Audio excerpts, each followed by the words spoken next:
This is the Absolute 56 Fly, and well, it's a bit of a spaceship. For a boat of this size, the amount and use of space on here really is quite incredible. It's got 3 cabins on board plus an optional crew cabin, and it's an Absolute, so of course it's IPS only. Come and have a look at what I think is one of the cleverest boats in the sector. I'm Jack Haynes, welcome to YachtBuyer.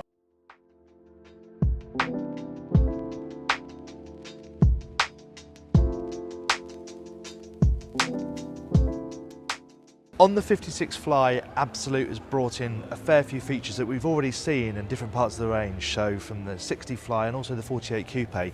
Things like this glass transom which opens up to give you really brilliant access to either storage area or as an option it can become a crew space, and we'll look at all of that later on. The other thing that is now familiar is these sort of open haunches. So you have these nice wings that, okay, they disguise the mooring gear, but they're also open on this boat. So if we head up into the cockpit, if you're sitting down in these seats, you've got a really nice unbroken view out over the water.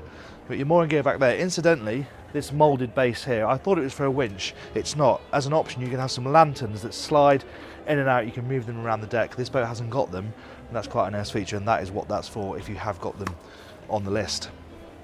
Into the cockpit, and again, this feels very similar to the 60 Fly and also the Navetta 75. This latest generation, it's all modular furniture. This is Absolute's in-house stuff, but you can have up here whatever you want. And these are just held down with friction and gravity, so you can move them in whichever direction you want. You can take the armrests out so that you can move the arrangement that way as well. It's a really flexible space, and they look really nice too. And of course, the table opens up to double in size, and it's nice that you're arranged along the centre line like this so that everybody's got a nice view out over the water. You've got some storage on this side built into the staircase here. Nice to have a good spot there for the boat hook, so that easily comes to hand. And as an option, you can have this wing station down here. Of course, you've got your 2 helms, but from here you also have joystick control. As an option, you have the bow thruster, but it means you're in a really nice position here to look forward and aft. I think most people would probably go for that, because if you're mooring stern too, you've got a really nice view of the bathing platform as you move back towards the quayside. If we head up this way, we'll go up the foredeck and check out the very front of the boat. You can see, you've got to watch your head as you go here, but you have got a nice amount of protection, and it also gives an opportunity to add in some lighting. So you've got some down lighting over the side decks. Open gunnels here, which obviously connect really nicely to these massive windows we've got in the saloon. And then it's a couple of steps up and you're here on the main foredeck. Really nice detailing around here. Absolute do their detail really well, but there's little things like you've got the cup holders set into the mouldings here. You've got your pop-up lights, of course. You've got a table that folds out and is also mounted on a high-low leg, so you can lower it down and raise it up depending on how you're using it. You've got this walkway that connects the 2 decks, and then you have a 2-way backrest, so you can have it in this mode if you're sitting into the boat using the table, but it will also cantilever over that way and to extend the sun pad and give you a headrest. Let's head to the Flybridge. Up to the top deck then, and it's another really nicely designed space. I talk about the detail, and it's stuff like this sort of relief pattern that they've got in this panel here. They don't have to do that. Most manufacturers just have a completely flat GRP panel, but they've just made it a little bit more interesting than it deserved to be, really. But again, it's just those little things that do make the difference on this boat. While we're at the wet bar, obviously you've got a nice big sink here, pop-up tap, and then you've got a bit of storage down here and your fridge, the usual sort of thing. Under here is your cooktop. It's a shame that they aren't at the same level, so you can't just wipe the grease down into the sink. However, they have thought of that by running a drain behind the cooktop with a sinkhole as well, so you can clear off the grill that way. They have thought of everything. Elsewhere, aft, you have a pretty similar feeling to downstairs, where you have the same style furniture. Again, you can have whatever you like, but this is the Absolute supplied stuff. Again, it's freestanding, it's just weighted down, but you know, it's a nice use of space. On a Flybridge this size, you haven't got a huge amount of space back here, so a couple of chairs and a coffee table works really nicely. Onto the hardtop, you can either have a sunroof inside here, or you can have 1.5 kilowatts of solar panels, and they will run the majority of the domestic feed when you're away from shore power without the generator on, so you can live on the boat silence, unless you're running really power hungry things like the air conditioning. Table and midships, obviously, and then right forward you've got this split between sunbathing space, a nice bench here so a couple of other people can sit forward when the boat's going along and join the two people who've got the very comfortable Helm seats. This is a new design for Absolute this year, and they're really smart, fully adjustable, and really look the part as well. And then of course you have the upper helm station, and there's practicality throughout. For example, this big storage locker just forward of the helm, that's a really handy place to chuck things like the covers for the MFDs, any seat covers, anything like that. You can put it in there, you know it's going to be safe, and you know it's not going to slide around on the deck. So those are the deck spaces. Let's go downstairs and have a look at the interior. Moving inside then, and you have an aft galley arrangement. That's what Absolute do on most of their boats, if not all of them actually, but it works really well. It has that nice easy flow out to the cockpit with its modular furniture, and it all just comes together really nicely with the doors slid all the way over to one side. And because you've got your fridge freezer over this side and some pantry storage, that means all the under-counter stuff is just either storage or dishwasher or the oven. It's all tucked away really neatly. You've got a bit of storage up here at eye level and a nice deep sink, things like that. It's a decent size and it's well specified, and that feeling of quality shines through. Again, there's a really nice mix of materials and colours, going from the oak here down to this glossier, darker wood down here, and even the soft underlighting on this step here. It looks really classy, and it also highlights the fact there's a step there. All very clever stuff.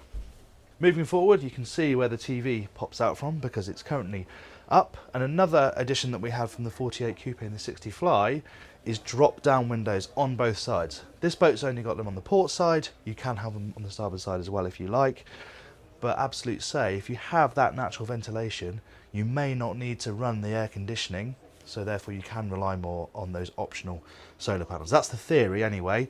If it's very, very hot, it probably won't work, but at least they're giving it a go. High-low table here, obviously it folds as well, so you can make it a little bit smaller, raise it up and down, depending on how you're using it. There is the option to have a wine fridge down here, which this boat has got, but you can just have storage there if you don't feel like you need that. Again, new helm seat design down here as well. This is real leather, obviously it's vinyl upstairs, and you can have two of them if you want, but you know, depending on how the boat's going to be used, you may just see that one is enough. And I do love an Absolute helm station. They're just really well thought out and they look good. You've got the smaller MFDs on this boat, you can have larger ones, but you have the same functionality. So you have their brilliant boat management system with a nice picture of the actual boat you're on in the middle there, and then you can just swipe through to have a look at various parts of the boat, pumps, levels, sensors, that sort of thing. It's all controllable from under your fingertips. You've got the Volvo Penta screen as well with actual engine information. We've got the throttles, of course, and your joystick and your bow thruster, and yeah, okay, you've got your wing station option, but even here, because you can stick your head out the side door, this would be a really good space to drive the boat from at close quarters. And you've got a great view out as well with the TV down. You can see right behind, you can see the aft corners. Works really well. Both IPS options, top speeds in the region of 28 knots and probably cruises at 22 knots for a range of around 200, 250 nautical miles, I would imagine. It's always pretty much the same with Absolute. They aim for those same performance figures on every boat. Let's head downstairs. This is a spectacularly nice cabin for a boat of this size, and I'm going to go on about the details again, because when you walk in, you see these two columns of timber. You think that's just a nice bit of detail, but they have function. They are simply there to hide the blind string. They've gone to the levels to create these, which will not be easy to make, just to hide the blind string.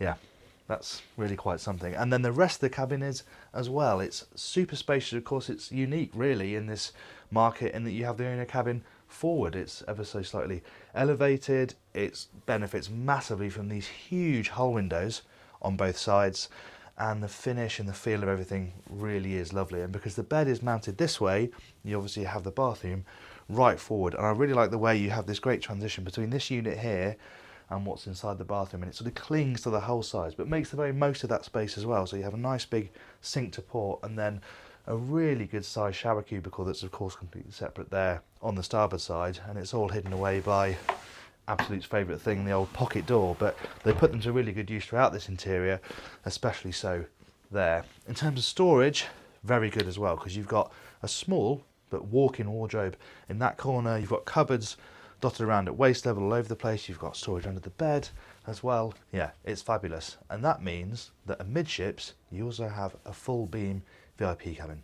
Let's go and have a look at that. Before we get in there though, let's look at the other guest accommodation. You have the day heads on this side. Again, pocket door here employed to make sure there's not a door gobbling up all the space in there. And that's in a good position for people to nip down in the day and use it. But it also plays en suite to the twin cabin here. But there's something in there I want to show you. Come on in. Because it transpires, it's not Narnia at the back of the wardrobe. It is an access void underneath the owner's cabin, which is really well kitted out, A, to give you access to the bow thruster and its batteries, but they've also put storage in there. So you have not an inch of wasted space on this boat. You're underneath the owner's cabin, but it's decked out with shelving, so you can use it to put bulky items that you're not using very regularly. But again, they're maximising the use of space in every single area. There's also a couple of beds in here as well, of course. And if we move aft, amidships, we have that VIP cabin that I mentioned when we were forward. And I mean, it could be a master cabin. Look at the width of it. It's absolutely huge. It's full beam. You've got this lovely walk around bed, bags of storage as with the owner's cabin. Another thing I really like is the arrangement of the bathroom, because the sink is open plan, so to speak. So it's open to the bedroom with a nice big mirror, storage, etc. And then you have separate shower cubicle and toilet. So after you have the toilet compartment, obviously with smoke glass, and forward you have the shower compartment, which means that someone can shower, someone can clean their teeth and use the loo all at the same time in this square footage. It's a really, again, clever piece of design. Finally, let's head and look at the engine room. This is another great feature that's been inherited from the 60 Fly. It's a little bit smaller, of course, but you still get, if you choose it, a really decent sized cruise space for something of sub 60 feet. Now this boat's just got the storage option, so it's all sort of lined out relatively nicely, but it's just here so you can throw stuff in here and keep it away safely. You've also got hatches on both sides which open up to give you really good access to the IPS pods themselves. If you go for the crew cabin, you've got a bit more timber in here so it feels a bit more homely, and you have a berth on that side, a berth on that side, a door here, and then this is the wet room. You can see you've got the flooring and the plug in place. If you were to have the bathroom, then that would obviously all go in there. And either way, you have got direct access through this watertight door into the engine room, as well as through a hatch in the cockpit. Let's have a closer look.